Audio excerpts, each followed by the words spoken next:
হ্যাঁ, শেষ বাহাদুরি, সব শেষ। কাফনে ঢুকছো, কার লাশটা ফকিন্নির, কারটা ধনির, কোন লেখা আছে? এবার কবরের সাইজও হবে এক। কবরের মধ্যে রেখে মাটি পাড়াইয়া দিবে, শুধু পীর সাহেবের সাথে একটা মাইক লাগানো থাকবে, টেলিফোনের যোগাযোগ করবে।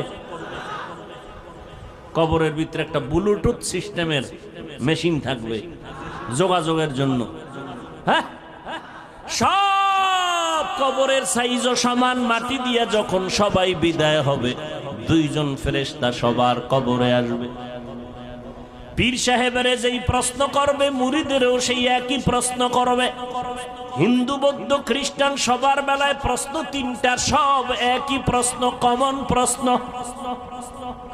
রবের পরিচয় দাও, ধর্মের পরিচয় দাও, রাহমাতুল লিল আলামিনের পরিচয় দাও। তুমি কয় টাকার মালিক, কত এলেমওয়ালা, জানার দরকার। প্রশ্ন তিনটা। পরীক্ষা চলতেছে না ছেলেরা এখন? ও যুবক, দুনিয়ার পরীক্ষার প্রশ্নপত্র ফাঁস হইয়া গেলে আগুন জ্বলে সবার অন্তরে। প্রশ্নপত্র ফাঁস হয়ে গেল, পরীক্ষার মান দুর্বল হয়ে গেছে।